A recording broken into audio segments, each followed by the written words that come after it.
이번 시간은 위험물 시설의 유지 관리입니다.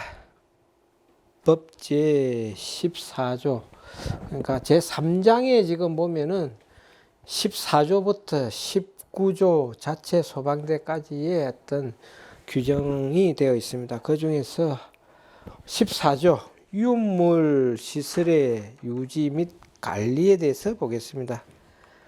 자, 본문을 보시면은 14조 1항, 2항에 보시면은 어떤 제조소 등의 관계인에 대해 가지고 위험물의 어떤 시설에 대한 위치, 구조, 설비에 대한 기술 기준에 적합하여야 한다고 규정하고 있고, 여기에 부적합할 때는 수리 개조 이전의 명령을 할 수 있다. 누가 하느냐? 시도지사, 본부장, 서장이 할 수 있다. 이게 핵심입니다. 자, 유지관리의 어떤 대상은 제조소 등의 관계인입니다. 그러니까 제조소 등이 해당되는 거죠. 이 법 14조는. 무허가 시설이 아니고, 무허가 시설은 별도의 규정이 있습니다. 여기는 제조소 등, 그러니까 제조소, 저장소, 취급소의 허가를 받은 장소. 이 허가는 면제 대상, 협의 대상을 포함합니다. 자, 관계인은 누구냐? 용도 폐지에 보시면은 소유자, 점유자, 관리자라고 되어 있습니다. 이렇게.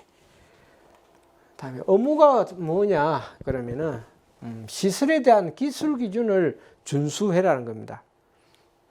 만약에 부적합할 경우는 수리 개조 이전에 명령을 할 수 있다고 되어 있습니다. 수리 개조 이전의 명령. 이것을 간단히 실무적으로는 시정명령을 바란다, 명한다 이렇게 합니다. 자, 수리 개조 이전의 명령권자는 시도지사, 본부장 또는 서장입니다.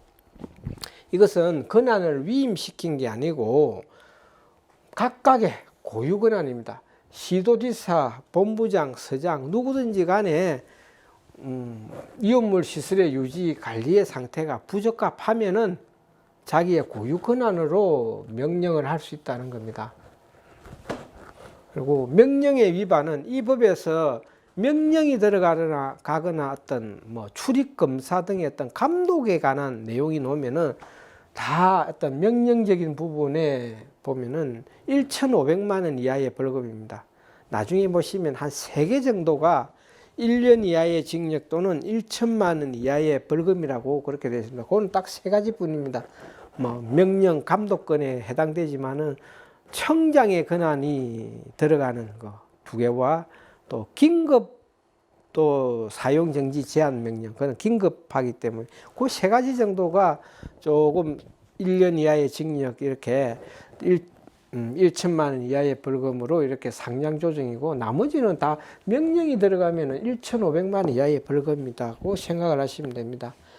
자, 시정명령의 어떤 위반은 행정처분의 대상이 됩니다.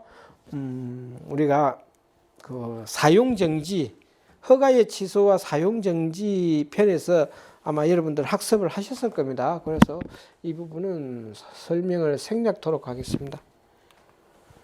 자, 그러면은 위법사항을 어떤 발견 시의 절차, 요거는 좀 실무적인 요소도 해당이 되지만은 법 규정에도 시행규칙에 이렇게 나와 있습니다. 일단 위법사항이 뭐냐? 위법사항은 그러니까 법률 위반 사항과 명령, 조례의 규정에 적합하지 아니한 사항이라고 조례도 포함을 합니다. 이 위법 사항이 발견이 되면은 저희들 시행규칙에서는 소방검사서의 사본을 현장에서 관계인에게 교부합니다. 바로. 그리고 주행 중인 이동탱크는 허가를 한 허가청, 그러니까 소방서장이겠죠. 여기에 통보를 합니다. 이동탱크가 위치를 이전하기 때문에 고정된 시설물이 아니기 때문에 허가청에다가 이렇게 통보까지 합니다. 자, 그리고 자인서를 진구한다, 또 위반 사실 보고서를 작성한다, 이 말은 훈령에 나와 있습니다. 훈령에.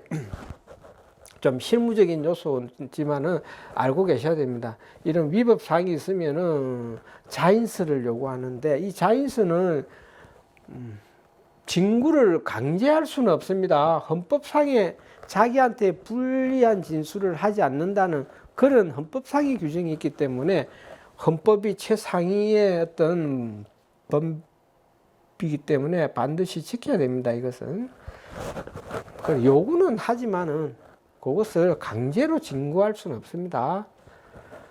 그리고 위반 사실 보고서는 이것도 역시 훌륭히 나와 있는 서식인데 어떤 절차적 이행의 어떤 적법성을 확보하기 위해서 문서를 남기자가 하는 뜻입니다.